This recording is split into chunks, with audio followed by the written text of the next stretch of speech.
Anthony Melchiori, Thanksgiving week, one of my favorite weeks of the year, my favorite holiday. I can't wait for it. Happy Thanksgiving. I'm Anthony. Welcome to No Vacancy Live. That's my friend Glenn. You're watching the #1 show in hospitality.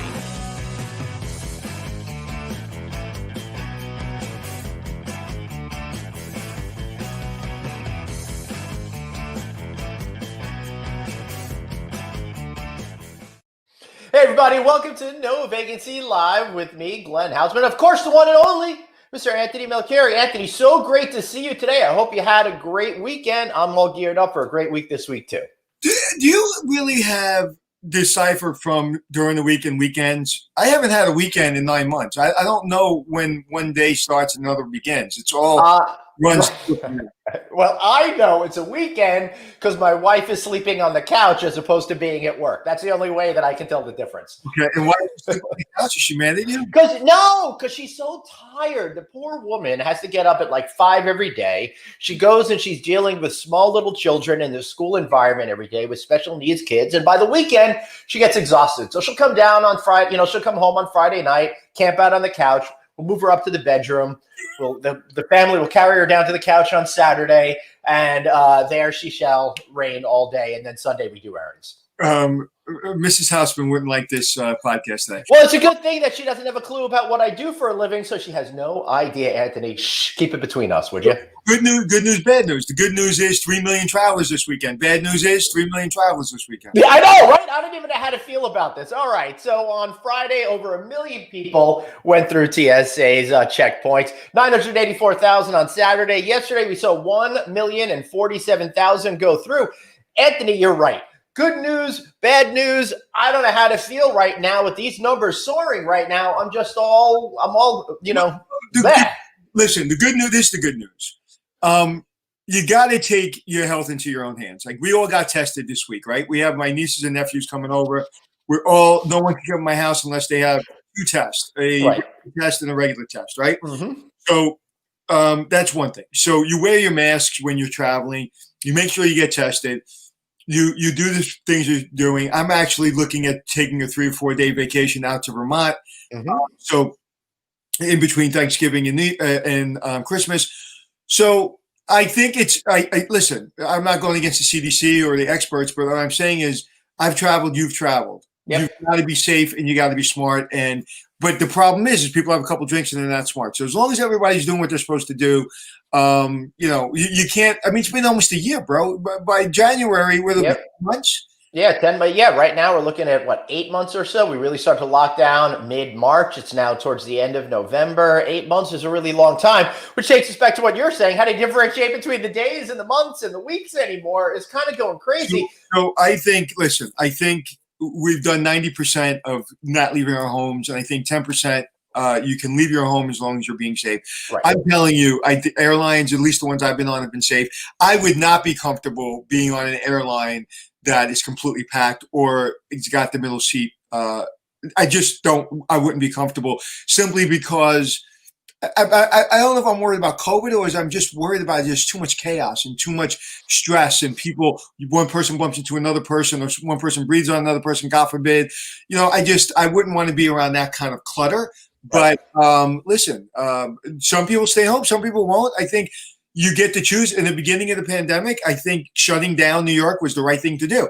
I think if we shut down the country, it would have been the right thing to do as long as we can fund things. Now you can't shut things down again. You just can't. You got to keep things open. You got to make sure people are smart. But the good news is, my prediction is it's going to be the roaring 20s again, right? Yes. I really think after the vaccine, I think the conventions and the groups and the travel, the family travel, I think it's going to be, 1, employment is going to be skyrocketing, and 2, I think it's going to be the roaring 20s. Plus we'll have legal booze, so that'll be great. Yes, We're talking about human resources today. So we are. But before we get onto human resources, Anthony, I did want to speak to you a little bit about what's going on with the COVID thing. And in Nevada, gaming establishments, bars, restaurants, and other businesses must be capped at 25% now. It goes into effect tomorrow. So event gathering sizes, including churches, resort showrooms, are all being dropped from a maximum of 250 attendees to only 50 attendees right now. So This is not a good sign for what's going on in Las Vegas for the short term. Thought you might want to comment on that, Anthony. Well, that's funny you say that. The day after, or actually Sunday, I'm flying out to California for a business meeting. Yep. And I'm going to take rent a car after my meetings, and I'm going to drive 9 hours to Vegas for another meeting, and then I'm going to fly home. So again, I'm going to keep myself safe. I ain't going to do anything stupid. I'm driving through the desert, going to Vegas. Always want to do that trip. And I'm going to take my meeting, and I'm going to fly home, and that's what I'm going to do. Well, I love that drive from Southern California to Vegas, though. But again, one of the things I want people to understand is, like, don't come over to me without your mask on. Don't sit next to me if I'm having dinner without your mask on. Like unless I know you. Like, we had a little scare when we were in Connecticut. No, that's right. And I said, hey guys, I'm out. I got to go get tested. I was near somebody. I got tested 4 times since that day. You and I didn't spend any time together after that. And I completely isolated myself. Even when I was on the show, I was completely isolated. I waved to you and I left. That's right. Again, I took all my tests. I isolated myself. I was safe. I basically been self-quarantined, even though I had nothing to worry about. I just, I haven't really been around anybody. And then because Thanksgiving is coming. So again, everyone has got to take everyone's got to manage themselves. Yeah, absolutely right. Speaking of managing yourselves, you want to manage your career. You want to think about going forward and what the hospitality employment world is going to be like. We know a lot of our friends out there are sitting on the sidelines waiting to see what happened. And we want to see all of you be best armed for what we all believe the future of the hospitality employment is going to be like. That's why we've got with ourselves two of the pros from Chesapeake Hospitality today, Ms. Brenda McGregor and Lisa Carlson. Lisa's SVP of Operations, and Brenda runs HR and stuff over there. Ladies, welcome to the show. So great to see you. Thanks for joining us. And don't tell Chris, but I think you guys are going to be much better than he ever is. I wouldn't That's say going to that. be hard to do. All right. So one of the things is, and for those of you who don't know, Chris Green is, of course, the president and CEO of Chesapeake Hospitality. He joins us every single Thursday. And one of the issues that he's been talking about is figuring out how to get his staff back to work. And while most of the executive team has remained in place, at the property levels, it's been a challenge trying to figure out how to keep as many people employed as possible while also making sure that all of the responsibilities at the hotel are taken care of. So, Lisa, maybe we could start with you. What is it like right now for the average associate at the property level? Sure. Well, so, when all of this started, it was really out of kind of economic necessity that we had to combine roles and merge positions as we kind of restructured staffing at the property levels. And through that, we have a number of folks property level who are fulfilling multiple tasks. We've combined positions like controller and HR. We have sales professionals working in operational roles for at least part of their time during the week. We've combined a lot of roles like van driver, lobby attendant, houseman, out of economic necessity initially. But that has really created some great synergies on property that I know we'll talk more about. But right now you have a lot of folks at the property level who are wearing multiple hats, working in different areas and different departments, even sometimes within the same day, or working in multiple departments throughout their work week. That's an effort to get folks who are on staff as many hours as we can. And we're thoughtful about the staff that we're bringing back, because we want to ensure that anyone that we're bringing back to work will have sufficient hours to make up for the pay that they need. Yes, that makes a lot of sense to me. So, Brenda, let me ask you this question. How are you seeing it from the executive level at the home office? So from the executive level, as you mentioned already, we talked about, we have kept everybody in place to be up and running fully for when we are returned back to business levels. So from the executive level, our focus has always been to keep our culture in place. And so that's true at both with the executive team and the corporate team, as well as our people in the field, making sure that they know that we care about them and that we're getting them back to work as soon as possible. Right. Excellent. So let's get back to that screen. All right, guys, I would like to tell everybody that, hey, not only do I like the staff over at Chesapeake Hospitality, but I love their hotels. Right here, I am officially not at the Showboat Atlantic City, but what a great property this is. I absolutely love going there. The coolest freaking balconies in the entire city. Absolutely amazing. I had a chance to stay there the summer of 19, and I absolutely loved it. So, ladies, thanks so much for having such a great hotel in your system over there. That's great. We'll have to have you back again sometimes. Well, I'm hoping next summer we're gonna have a big party over there. Anthony, are you guys open? Are you guys open at that hotel right now? Yes, we are. We were only closed. We really it was probably May and a little bit into June that the property was closed by city and state mandate. So we were closed for a couple of months there. I guess it was almost 8 weeks that we were closed, but we've been back open for business since the beginning of the season. And we really did have a terrific season at the Showboat. It wasn't certainly exactly what we'd seen in past years, but pretty close. We didn't have a lot of events or groups and conventions, but the transient traveler was strong all summer long. Excellent. All right. So let's get back to talking about what's going on at the property level and all of that kind of stuff. When you think I got a question. Yes, go for it, Mr. Victory. Now, the vaccine's coming out. We're saying now, depending on who you're listening to, but by May, we should have a lot of vaccines and a lot of people vaccinated. I know somebody over at Walgreens at the very top level. I know they're pushing to get the vaccine ready to go. We had Dr. Osterholm. He's very excited about it. He's been on the show. He'll be back. And so I'm saying it looks like February, March, you're going to really start seeing it go up, and then people getting vaccinated. And by May, I think we're going to be back to not normal, but I think people are going to be more comfortable. I know I certainly will be. When's the AHOA conference, Glenn? I believe it's in April. Don't quote me on that, but I will tell you, Anthony. With my little vaccine, I'll be going once I get it. So I'm seeing. Fingers crossed. But wait, before you say that, Anthony, there was a little bit of another conference change. The Alice conference, which was bumped from the typical January slot to April, has just been moved to July. HD Expo from May moved to August. So a lot of these events are starting to hedge their bets, and they're thinking about next summer. But I think that goes nicely in line with what you're saying by May, June of next year. Are you guys anticipating, Lisa and Brenda, are you anticipating a influx of having to hire? Are you anticipating that you're going to have job fairs where you're going to need hundreds or thousands of people? And what does that look like, and how are you preparing for that? Either one of you can take that.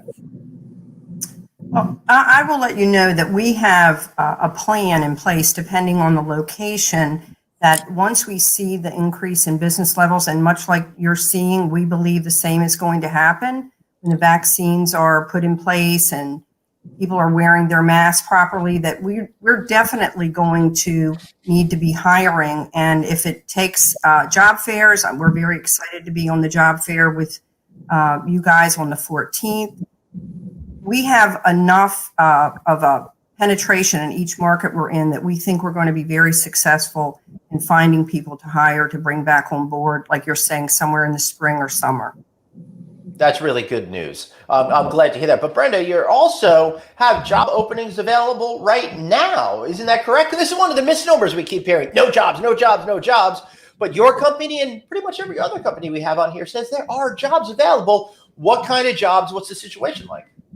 So it's all across the board. We have an AGM position open right now at one of our properties. We have mainly line level positions. So yes, like you said, we are hiring, and we are anxious to bring on people to enjoy the Chesapeake culture.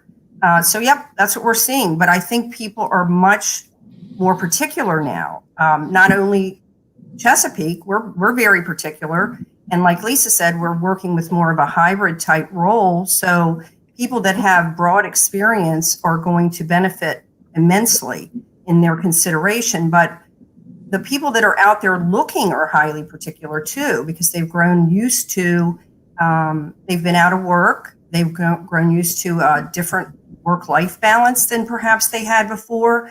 So they're being more particular in the jobs they're considering. So we have to adapt to that. We are actively adapting to the needs of applicants and candidates that we're considering.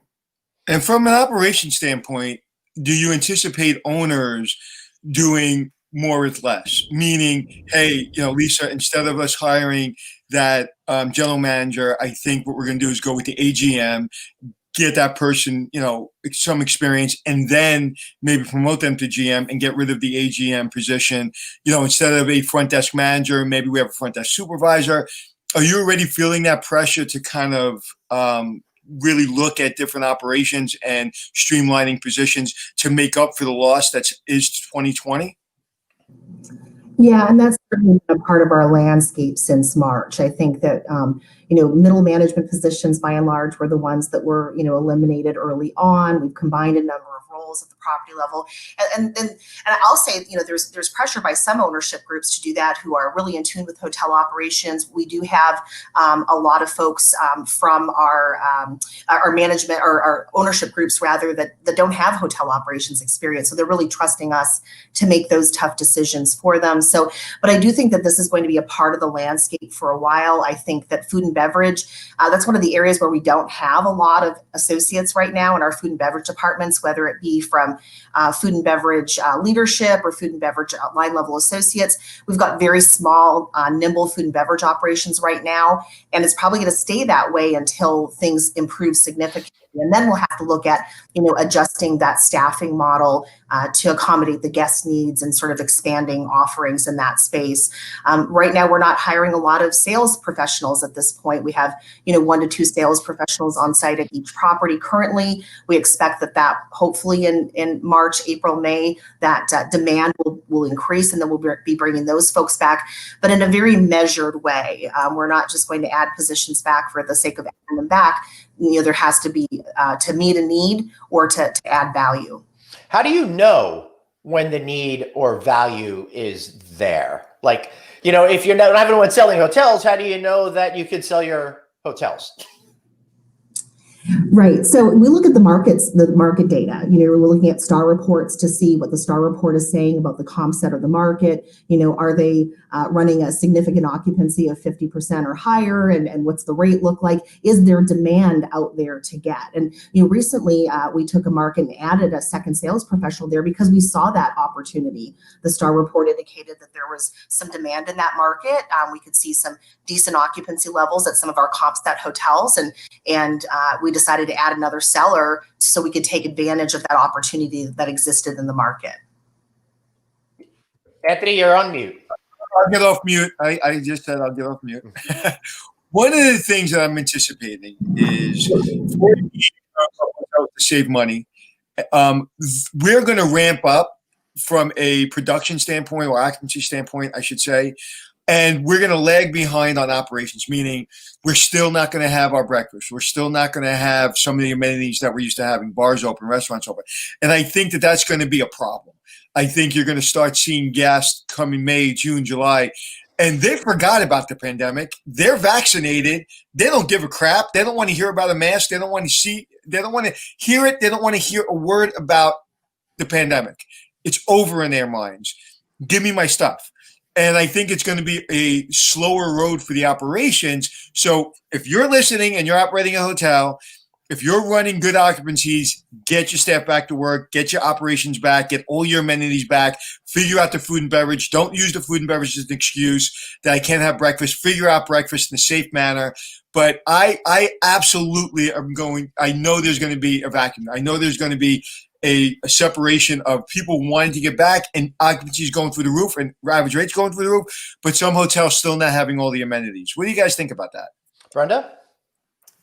Well, I think we've already dealt with that at some of our hotels. I mean, we look at each property on a standalone basis and what's needed in the market. And so think about our Hotel Indigo in downtown Baltimore and how Jason Curtis, the GM there, has done a terrific job because it's something that's very much needed in that market. And they have an amazing F&B offering. And the same, I agree with you. I think people are going to want the same type of amenities that they enjoyed before the pandemic. And I think Chesapeake Hospitality is going to be responsive to that because we know what a benefit it is. And we're all trying to get more people in the door. So we want to make them happy. And I think we'll be very nimble in how we respond to that.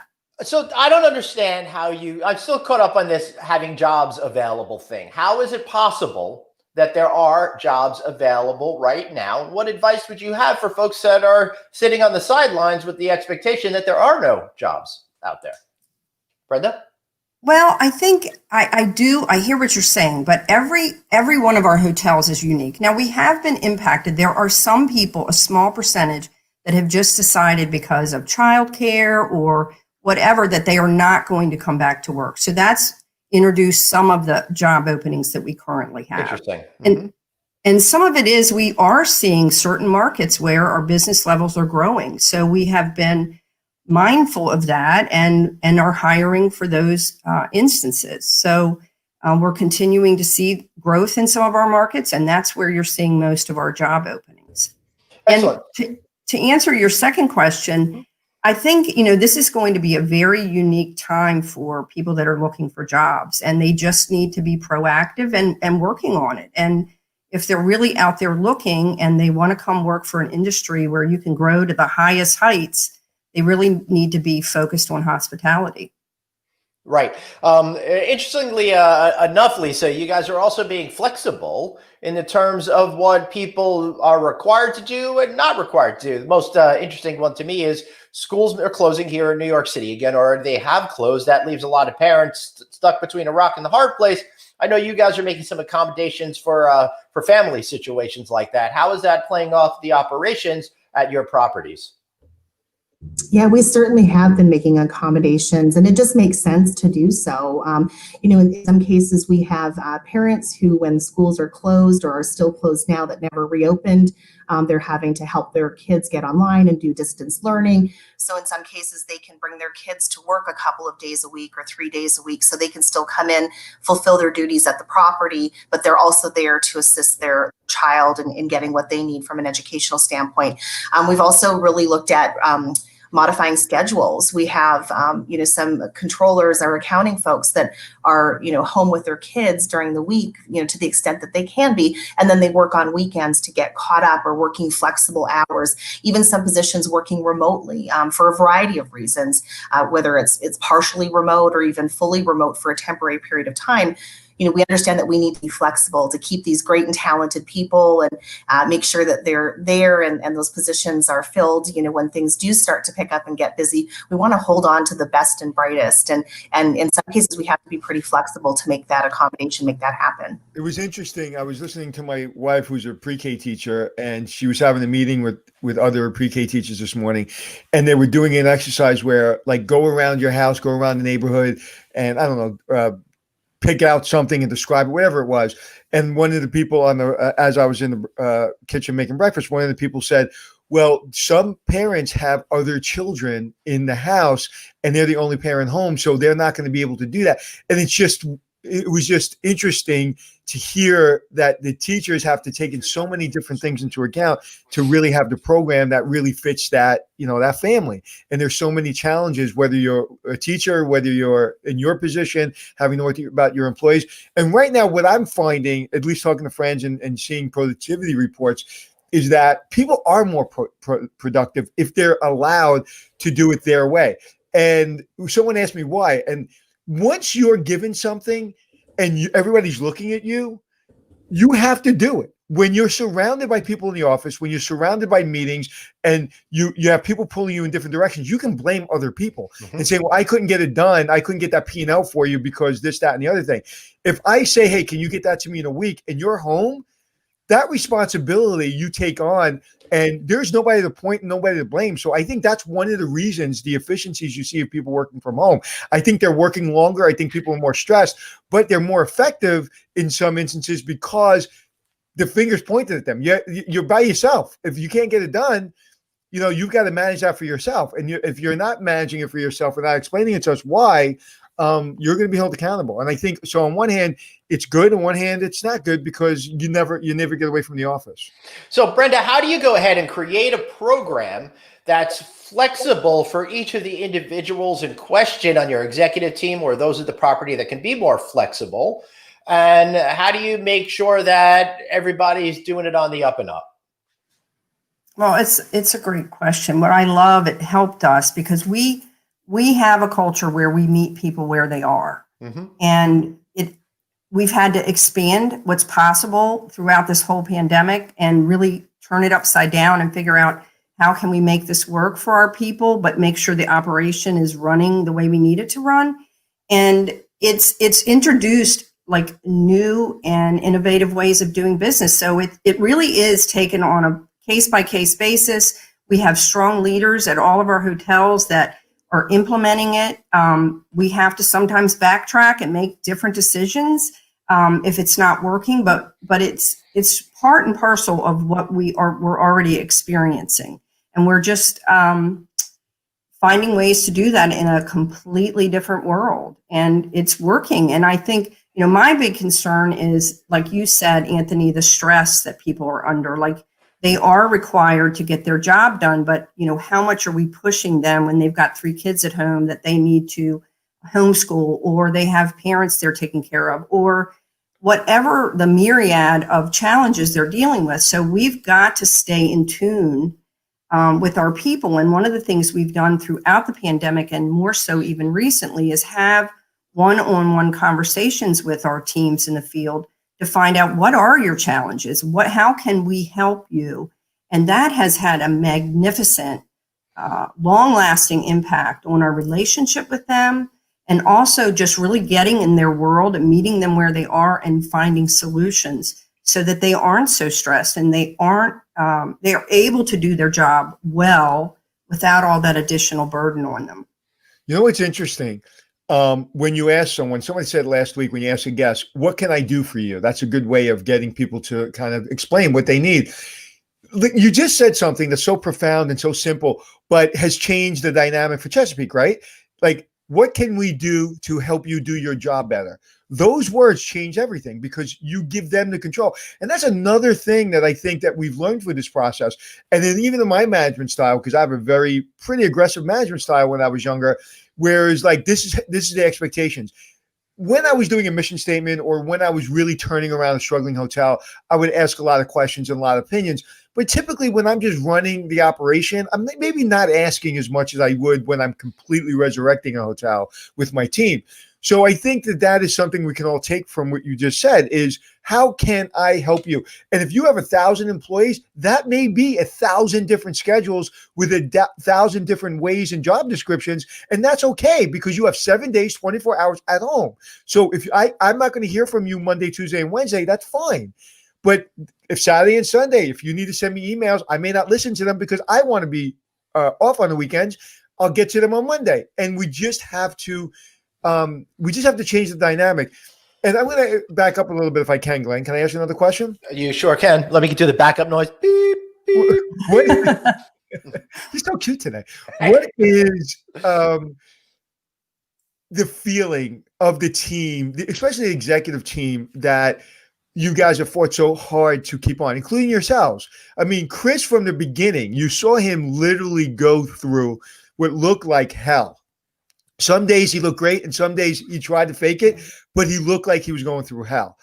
And his number one priority every single day was, we've got to keep everybody employed who we can. We got to keep all our executives together. We got to keep our team strong. And I know financially that has been a burden on the company. And I know physically and emotionally that's probably taken a toll on him, and especially you guys. But what has that meant for your team? Great question. Yeah, it is a great question. Thank you. Well, I can tell you it is an emotional thing. I mean, I've been with the company 35 years, and I have seen the ownership of our company. They are always looking at how is everybody doing? How can we help? I agree with you. It's been stressful. I think we all thought in March that we'd be back guns a-blazing in June, and it didn't happen. And so we've had to continuously look at how can we legitimately keep our executive team, our corporate team together.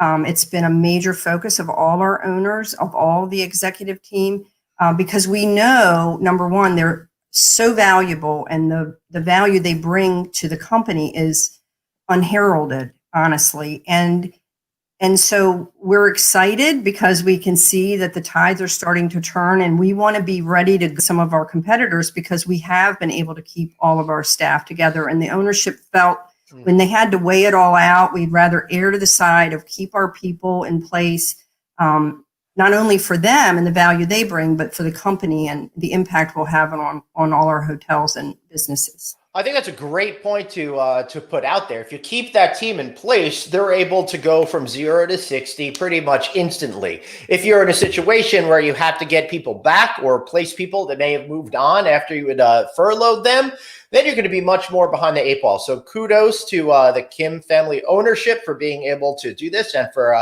Chris's great stewardship. But Lisa, I got to ask you a question now.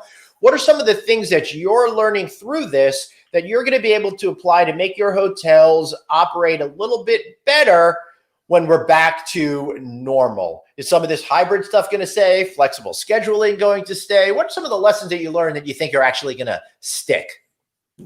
Yeah, I think all of those things really, the hybrid positions, the hybrid roles, the flexible scheduling. I think even some of the modified operating procedures that we've put into place, it really forced us to look very, very carefully and closely at all of our operating procedures throughout our properties, whether it be from a cleanliness perspective or from an efficiency perspective in maintenance. And we've been really focused on that. So I'm really looking forward to continuing to see this evolve and develop as we get back to normal business levels. And I do think that some of these things will stay. Figured out a lot of things.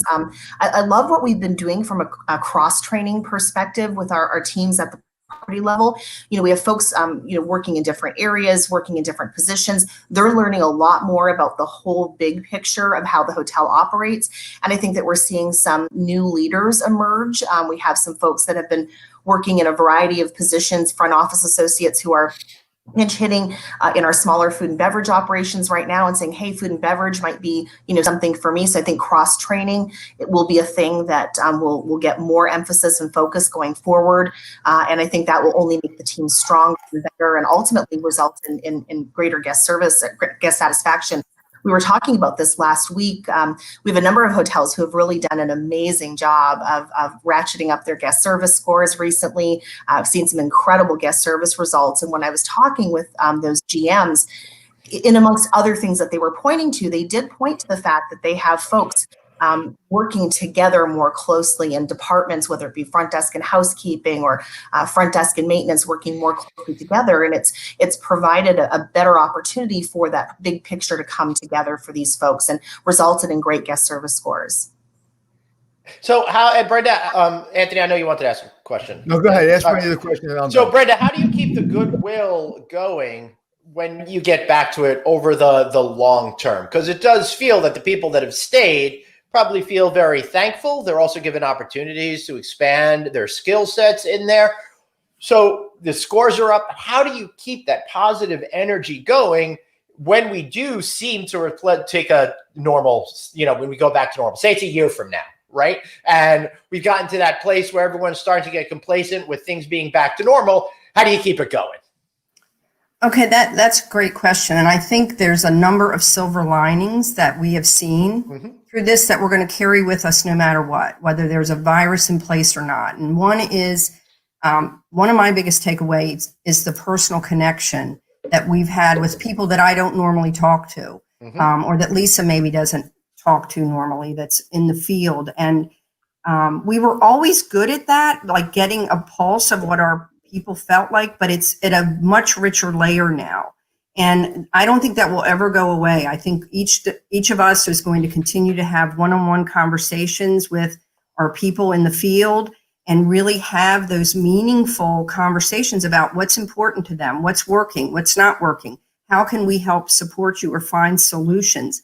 I don't think that will go away at all. And I think that to me is foundational now for our company. It's just part of the fabric of Chesapeake. And I think that will go far. No matter what else we do, if we're listening and we're finding solutions, then we're always going to be nimble and able to handle whatever it is that we're facing. Well, so it sounds to me that you've been put into a position of having to try things you never would have imagined trying before and finding success with those things. Is that accurate? Absolutely. 100% accurate. That's great. All right. So shameless question from a friend of the show, Michelle MacArthur here. Any management positions in the DFW Metroplex for hospitality management graduates now just going into the workforce? Absolutely. We do. We definitely have openings there. I don't have our job opening list right now. I suggest if you're interested to apply, we are looking for solid, excited, enthusiastic people to join our company. So I certainly would be happy to hear from you directly. Yep. Anthony, are you ready to ask a question? I understand you are now available to ask questions. Well, my question is a very serious question, and it's very important, and you have to answer the question, both of you. And if you don't, we're going to just zap you out of the meeting, okay? So Right. now we know Chris is wonderful, and he's beautiful, and he's a great leader and all that stuff. I want you to describe for me, what does he look like when he's pissed off? Look at Brenda. She immediately, when Chris is upset, what does that look like? Everybody knows when I'm upset, quiet is no good. Quiet is no good. When I'm quiet and I'm not really responding to your text like I used to, and I go okay and yes and no, I'm probably pissed off. So what does Chris Green look like? I'll go first. So Chris, it may be the last. So no, Chris is very he's got some of the best emotional intelligence I've ever encountered in a human being. So he manages well when he's upset. You don't ever really see it on him. It's more similar, like you maybe don't hear from him right away, or I've been in, he and I go at it, sometimes I'm not known to be shy. And he will just say to me, I mean, the worst of it, he might say to me, Brenda, we got to talk about this later. But he's pretty much what you see, even when he's angry or upset. But he may sometimes ignore a text here or there. And I think, okay, well, he's not happy. Right. Lisa, how about you? You want to betray his trust as well? Yeah, great, absolutely. So disappointed father is really, I think Anthony, kind of like you said, he gets quiet, and he might just look at you and nod and say, I think we need to talk about this a little further. So there's just nothing, he's not an emotional, like an angry, emotional guy at all. He has that way of letting you know he's disappointed. And that's worse, right? And that's worse. I know my kids, when I get quiet and I'm disappointed, they actually spiral.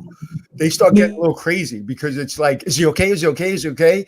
And I'm just like, I just need some time, because if I go right now, it ain't going to be good. So I'm just going to be quiet. And so, that's fun. So, Glenn, what was your question, Glenn? All right. So, I wanted to ask a question. Mike McManus brings up an interesting point. Do you see an influx of people leaving the industry? How do you attract students' new blood?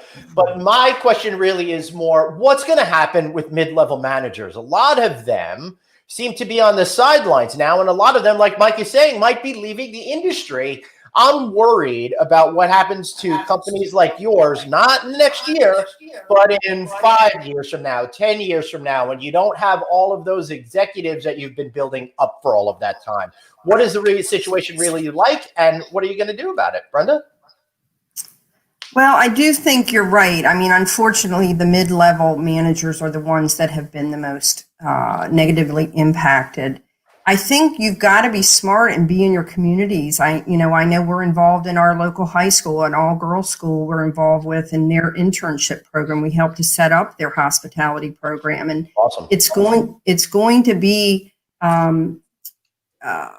non-negotiable that you've got to get in your community, and you've got to show what about hospitality, even for those mid-level managers. I mean, there's opportunities for them. It may not look like it did, at least in the next year or so, how it did previous to COVID. But there are definitely opportunities, but people have to have a mindset of it. It can't look exactly like they want, maybe. They need to be open-minded to somehow tailor their job or their expectations to meet what's in existence right now, and accept this is the way it is right now. How can I put myself in a position that I can be successful in hospitality? Because those opportunities are there. It just may not look exactly like it looked before COVID. Excellent. So, Lisa, do you have an understanding of how those opportunities might look like? Yeah, I think that mid-level managers that we're talking about, like you said, those positions are are gone for the most part right now. But I would encourage those folks in that space that are looking, to look at different disciplines. If you were in rooms operations before, but know enough about food and beverage to be dangerous, look at openings in food and beverage. Those will be coming, and those will be coming, at the end of Q1 in vast numbers. So, use the skill set that you have. Like, listen, all of these folks that are successful in hotel management, they're good leaders, they're good communicators, they know how to set expectations and hold people accountable. All of that's transferable, whether it's rooms operations, food and beverage, maintenance, housekeeping, whatever. So I would really encourage folks to look maybe outside of their discipline. I'd also encourage folks to reach up a little, or maybe look at reaching, sideways or down a little. I think if you're a front office manager and you're lucky enough to see an AGM position posted, go for it. Give the hiring manager a reason to look at your resume. Have a well thought out resume that's modern and up to date. Have a great, objective. Have a cover letter too that explains why you think this might look like a stretch, but have a cover letter that explains why you think you're ready for that next position. And so, you might be in the full service environment. Look in the focus service environment. There are jobs there, and so. Just really expand your horizons a little bit and look further out than maybe you would have historically. That's what I would encourage folks to do. I think that's a good point. And I've said it for years, and I continue to say it. And I think now is a great opportunity. There's going to be so much opportunity for those people that go get it. Me and my daughter just graduating college. We just had this conversation, 2-hour conversation in the car last night. We drove into the city. We drove back. We sat in the car.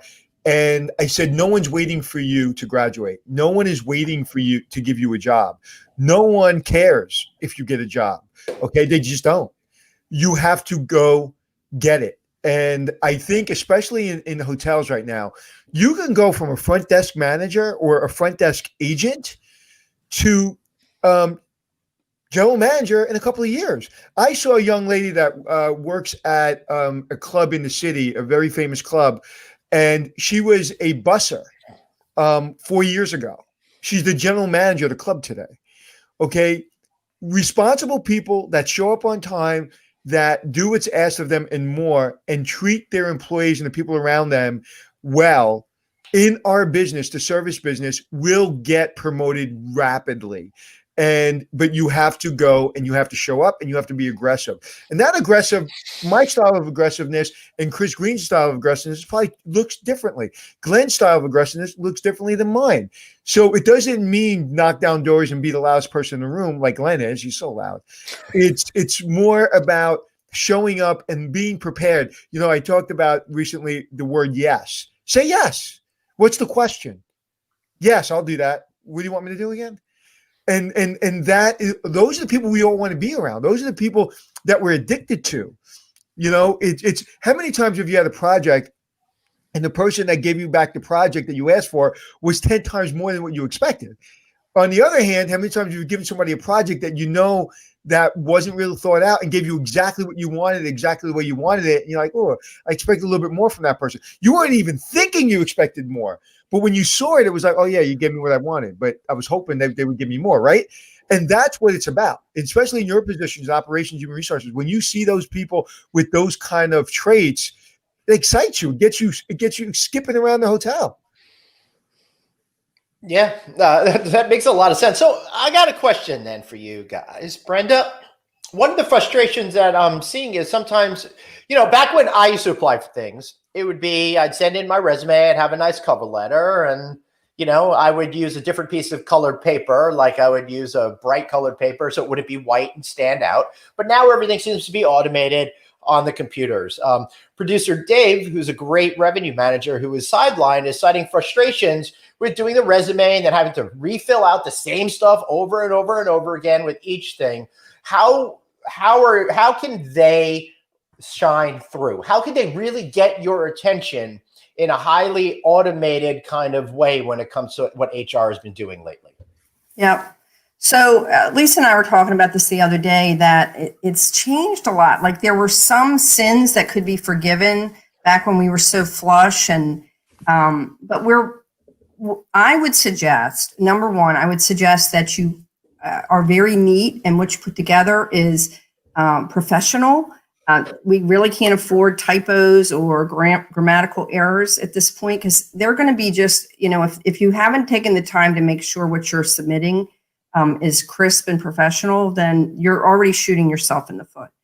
But more than that, we want to see measurables. We want to be able to see on your resume, how did you improve, David, with revenue management? What were your accomplishments? I mean, that's more than even your previous jobs. We want to know, what difference did you make in the roles you were in? And those types of things are going to make you stand out. And as Lisa and I were saying the other day, even a cover letter just explaining, I may look overqualified or I may look underqualified, but explain to us what is unique about you that we really would be making a mistake to move past your resume.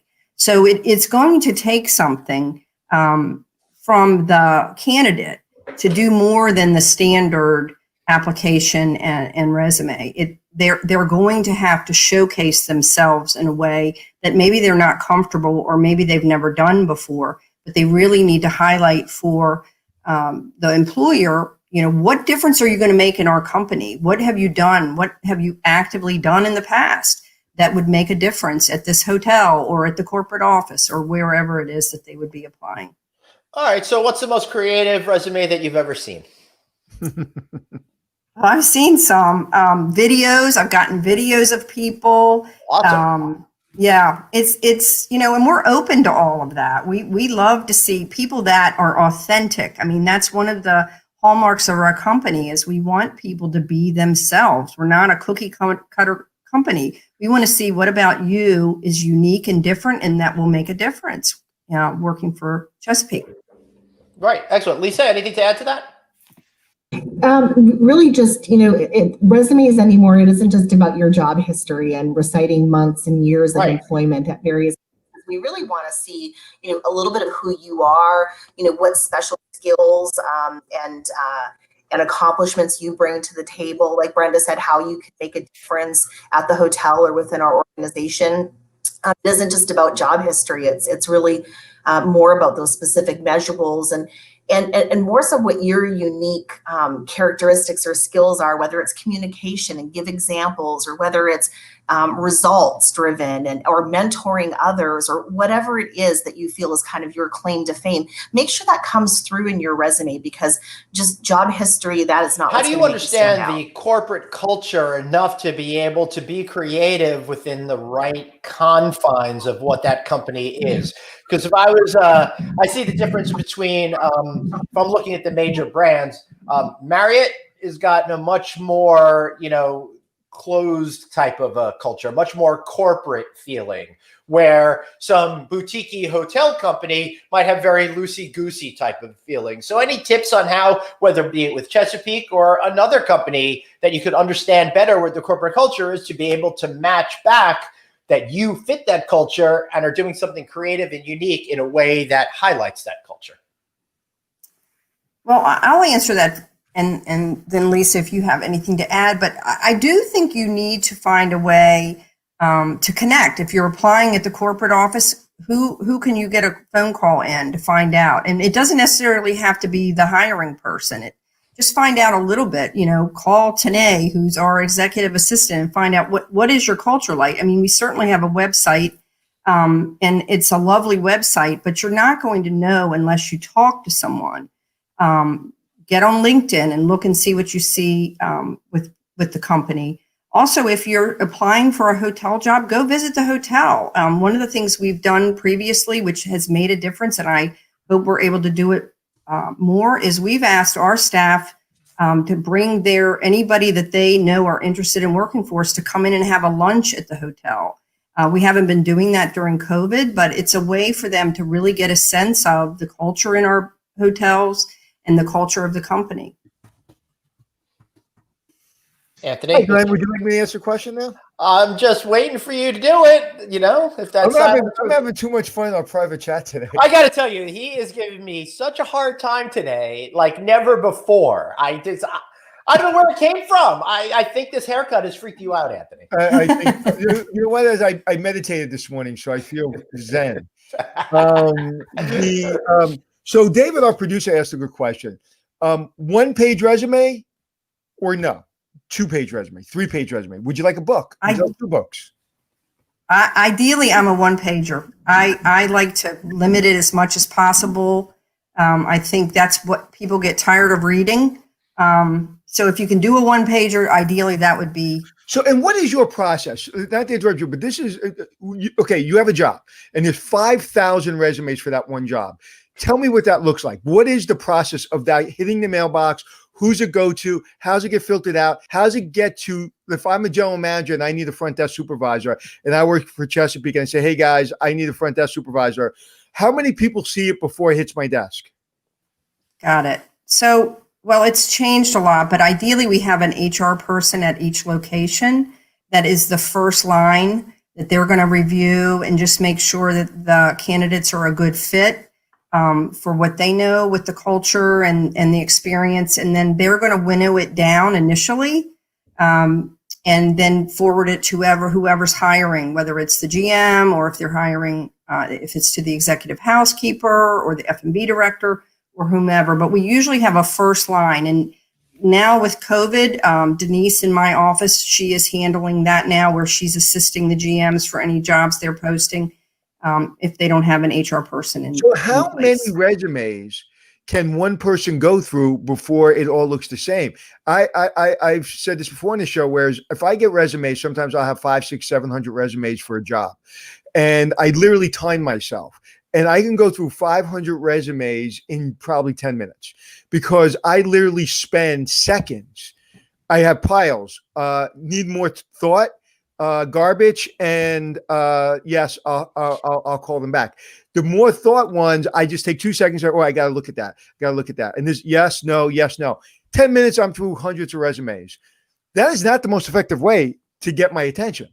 So how does that one person go through hundreds of resumes? Well, I agree with you. It is not ideal. I mean, that's just the reality of it. I mean, and we don't have the bandwidth to be reading through every single resume. So I think you're going to be considered if you've applied first. I mean, if you're applying 2 weeks after the job got posted, invariably you're not going to have, unless we're at the point where the candidates we've looked at are not viable.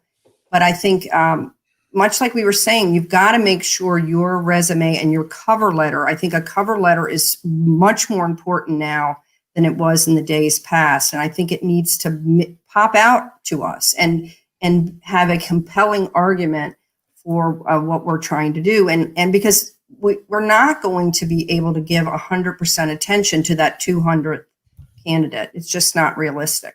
You know, and I think now that really leads me to the belief that standing out, and not standing out just in cover letter, but showing up, sending a pink elephant, sending flowers, sending chocolates, I don't know, get a logo of the hotel and put your name under the logo or something, just something to make me pay attention. I remember there was a guy I hired as an engineer, and he had a little overnight bag with him, and he walked into my office. I was hiring, it was construction, it was pre-opening, and I needed an assistant chief engineer. And he looked a little like he just came from the airport. And I was just like, dude, you okay? And he goes, yeah, I just flew out. And I go, where'd you fly out from? I think it was Florida. And I said, why'd you just fly out? Because I saw the posting last night. I sent my resume this morning. You guys said, are you available for an interview? I said, yes. Whoever it was like, well, how about today? So I literally got on a plane and here I am. I came from the airport. I gave him the job because of that. He was not a good hire. I failed. I should have not hired him. He was not a good hire. He caused me lots of problems. But I got so caught up in his ability to jump on a plane and want the job so bad that I probably didn't ask him some of the questions I would have normally asked him because I was so excited that he did that. And so I learned a lesson. But he did get my attention. He got the job. So those are the things you got to just do something different.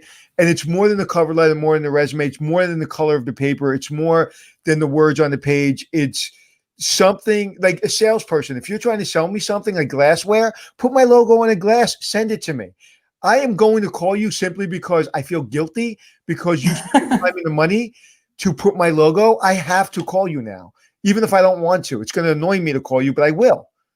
And I think like being a little bit annoying like Glenn is okay. That's so sweet. Usually he says I'm a lot annoying. We're making progress here, people. Listen, like I've said, man, anybody's listening, no one is waiting to give you a job. You've got to, but once you show why you're different, I always say my mother dropped off my resume to Eric Long at the Waldorf Astoria. And I got an interview that second. Literally, went up to Eric, and my mother said, they want to see you. I walked in, and I was talking to the general manager of the Waldorf Astoria before I knew it. So you've got to do stuff to stand out. Maybe not send your mother to drop off a resume, but you get the picture.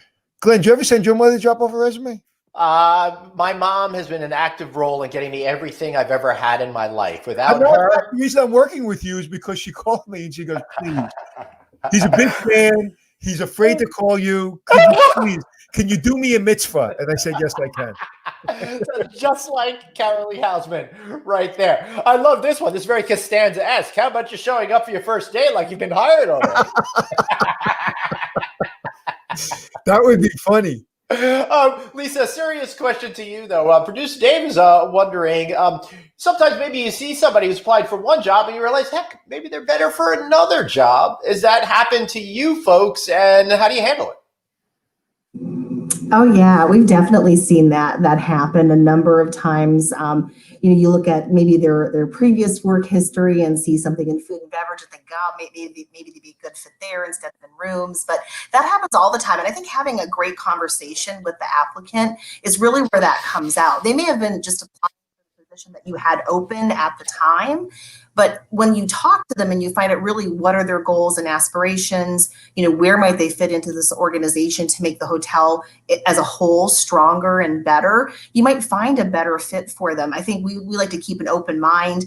We've created positions for people in the past that didn't quite exist. There haven't been a lot of AGM positions and kind of mid-sized full-service hotels, since 2008, 2009. Well, we've created some because we saw somebody that had talent in multiple areas, and we knew how they could contribute to the team overall. So they might have been interviewing for a director of rooms, but we really wanted to make them an AGM instead to give them opportunity to show their wherewithal in other areas of the hotel. So I think we do that all the time, and it's through great conversations with the applicants that we really get to the bottom of how they can contribute. Excellent. All right. So before we wrap up here today, Anthony, any other big topics you think that we failed to address that we won't be able to address in our job fair show coming on December 14th?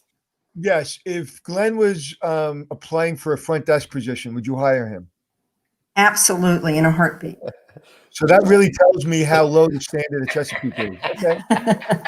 He would be the most enthusiastic, excited front desk clerk. People would be coming to the hotel in droves. I'm sure I would be super enthusiastic explaining to people why there's a credit card hold for the 5,000th time. That would be a dream of mine. You know what I'd like to do is I'd like to take him through my training of how to walk a guest at night at 2:00 in the morning. Oh, God. And the secret, Glenn, is don't let them talk. Have all the answers. Right. And at the end, just give them $10 to tip the Uber driver or to the bellman, and have a gift certificate for them to come back and say, thank you very much for your understanding and patience as you're escorting in and opening the door for the Uber, and you close the door and then you wave. If they speak, you lose. Right. Well, I am sure hoping that the industry has that problem again real soon. Fingers crossed. All right, so let's go to final thoughts. I know, Lisa, you've got meetings and business to get going to. So how about a final thought from you? Well, I would just really encourage folks to stay with this industry. I know it's been really, really tough for a lot of folks. I know that a lot of the skills that people have are transferable to other industries. We've certainly seen folks in accounting and HR and other positions go to other industries. Yep. We'd love to, I know we'll be back. This industry will be back. It will be strong. Like you guys said, it might be like the roaring 20s again once we can get back to business, once we can do events and groups and meetings. And it is a great industry. I have a lot of passion for it. I've been doing it for 30 years. Can't imagine doing anything else. And I've met some amazing, amazing people. So for those young folks out there who feel like they don't really have a place right now, they will. And you can go for a while, but come back because there will be some great jobs in our business. Excellent. Brenda, how about yourself? So it brings to mind my oldest son, Bill, when he was looking for a job about 10 years ago. He got really discouraged after a while, and I think he applied at 130 different places because the job market was such that it was hard. But he was persistent. He didn't give up. He didn't let it bring him down. He ended up adjusting to what he was looking for. He was open-minded, and I think that's true. Right now, we are dealing with a very constrained situation for talent, but it's important that people just remember that we will get through this, and it's really up to each individual to just stay the course, be persistent, get advice from people that give people in at the company a call and say, what do you see? Get some advice. I think hospitality people, we're known for that. We are here to support and find solutions. So don't hesitate to pick up the phone and call somebody in the business and say, what do you recommend? But more than anything, everybody has that power, right? That they can be persistent and just keep trying and not give up, and they will get there. Now's the time to cut the line. Now's the time to start jockeying for position. Now's the time to say, how are you? How you been? Just checking in. Don't ask for a damn thing right now. Just how you doing? What's going on, man? Love your company, whatever it is. Now is the time to get yourself positioned, because once it's go time, it's going to be an influx. And then you're going to see all your friends getting back to normal and forgetting, like, what's 2020 pandemic? While you're still sitting in your underwear going, the pandemic passed me by. It's like, what happened? Like, everybody's working. Like, my mentality is always, I want to be the guy in the front. I never want to be second or third. I want to be in the front. And if I don't get the job or if I don't get the opportunity, it's not because I have to wait in line for 37 people first. Now is the time. You have probably from December, I think, say the first week in December, when you start hearing the vaccine is out to the doctors and to the first responders, until it really becomes available in April and May. And then you start seeing people hiring. So you have a couple months before you know it. It's going to be go time. And so people waiting and still taking it easy, I would be working overtime to jockey for position, in my opinion. Agreed. Yep. Ladies, thank you so much for being here. This was a fascinating conversation, and by telling what's going on in the chatter room, everyone seems to agree with you. So hopefully we'll see you again real soon. Take care. Thank you so much. Take care. Happy Thanksgiving. Thank you too. Anthony, really practical, good, interesting advice. And I love how you were able to bring what you know from the career world into this conversation as well. I think it gives us a lot of hope for the future. But when I do that, Glenn, does it intimidate you because I'm so much more knowledgeable than you are? My entire life is being intimidated by you. You can't tell by looking at my face. I love you, Glenn. Hey, let's do a Garden City event so we can go be together. Maybe this week. I don't know. I just maybe. Because on Wednesday, Anthony and I are going to do a special show just answering all of your questions out there. Yeah, we're just me and you on Wednesday. Maybe we could set it up for Wednesday or something. Maybe reach out to our friends over at Garden City. All right, no, I take that back. I can't. Oh yeah, because you got the whole holiday thing going on. Everyone's home from college. We got everybody is like getting tested and staying home. Like nobody's allowed to really go anywhere. Like you can go out, a little bit, but you can't hang out with friends and stuff. Because once we get tested, all right. I'll try not to take it personally, Anthony. He has no such rule. I really think you should take it personally. That's a feeling of today's show. David, you popped up. Did you have something that you wanted to throw in? I just want to say that between you two going back and forth, I feel like the dad driving the family van and have to yell in the back, turn this car around if you guys don't stop it. You guys have been on fire today. It's been hilarious. Who gave him permission to speak? Unfortunately, that was me. Another one in another long line of bad decisions that I continue to make. So, Greg, this is the part of the show that I call "Tell Me Something I Don't Know." Oh, tell me something I don't know. All right. So back when Anthony and I were just doing the Checking In with Anthony and Glenn podcast together, we'd end each and every episode with "Tell us something that you don't know." Fun way to get to know each other. Something fun, something different. So I guess you want me to tell you something you don't know about me. I got to tell you, it's a little bit more challenging right now because we've gotten to know each other so well over the last year or two. Well, tell the audience something they don't know. Tell the audience something they don't know about me. My first business that I ever ran was selling comic books in 1984. I loved comic books. I thought they were really interesting, but I didn't want to pay the 60-cent cover price for it. So I figured if I can convince all of my friends to collect comic books as well, then I could sell them comic books, and then I wouldn't have to pay for comic books. Kind of like what I did with other products once I got to college. So, okay, I was going to say something inappropriate, but I won't. To tell us something that we don't know about you. What don't you know about me? I played Little League baseball. I played street tackle football, and I was the only person never to break a tooth or break a bone. Street tackle football? Yeah, I was the smallest and fastest guy, so they hit me and I just pop up. Let's see, what other? I'm really, really, really, really bad at basketball, but you want me on your team because I will hurt everyone and they will never get a point. I'm the best defender in basketball, but just make sure it's not a referee because I will get fouled out. I played street hockey a little bit. I wrestled in high school, and I can't dunk a basketball, believe it or not.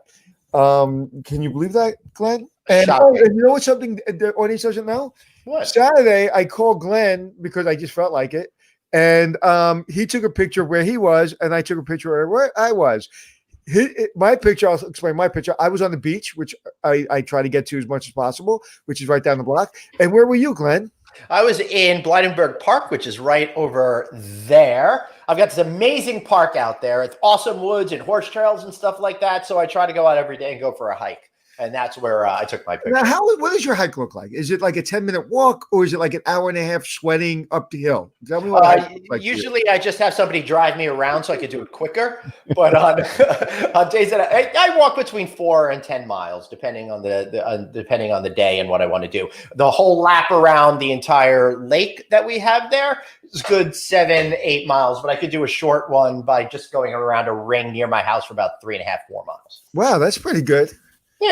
Yeah, my hike is I take the car down to the beach, which is a block away, park my car, get out, sit on the beach, watch all the people getting their exercise in, come back, do my exercises in my yard, and that's my beat. And then I like the sand and knowing that there's sand on my shoes and the smell of the ocean, even though I can kind of smell it from my house. So yeah, and especially like Saturday. What a beautiful day it was on Saturday. So beautiful. As a matter of fact, I went out and I had on too many layers, and I had to come back to the house because I was sweating to death, and I had to take off some layers and just go out with the t-shirt. All right, so that is this fascinating conversation. Hey, right, really, who isn't turning in for this talk? I see our numbers shooting up because everybody loves. But one of the things I'm going to ask people, if you're driving from LA or where would I be in Long Beach to Vegas, what is the one stop that I should make along the way? So you can send it here in comments or you can DM me, but I'd like to know what's the place I should stop between Los Angeles and Vegas. Excellent. So let Anthony know that. I remember there was this one gas station that I stopped at that had some sort of sculptures outside, and there were some casinos out there. One with a really big roller coaster, but I think all that's closed now because I don't think I'll be stopping any casinos in the middle of the desert. Probably not. Yeah, I'm sure those people aren't wearing masks, and if they're probably wearing them under their chin, keeping their neck warm. Now, Anthony, Thursday's Thanksgiving, and while I'm very thankful about Thanksgiving, one thing I'm not thankful about this year is you're probably not doing your show on Thursday for Hospitality Success. When is that coming back? No, we're not. It's going to be the week after, but thank you, Glenn, for but the bonus is I'm going to see my partner out in California for our meeting, so I'm excited about that. Matter of fact, maybe I'll ask her to drive through the desert with me because I'm not going to see her for a while, and get to spend a little time with her before she gets hitched, which is going to be December 19th. I will send everybody the address, and we're all going to be there, and we're all going to show up. I love that. She won't mind it at all, right? No. All right, everybody. Thanks so much for being here. Tomorrow we got a great show. And then on Wednesday, Anthony and I are going to be answering your questions. No guests, just us. We really love that you're here every day. We want to be able to just talk to you on a little bit more of a one-to-one basis. So remember, sign up for our newsletter. Text the word hotel to 66866. That's hotel to 66866. Follow us on LinkedIn. like us on Facebook, subscribe on YouTube, all of that kind of good stuff. Anthony, any final words before we wrap this thing up? No. All right, remember, everybody, you are vibrating with love and light, and you've got one life, so blaze on. And potato lockers, take care of yourself. oh, potato locker season's coming up. I can't wait. My mom makes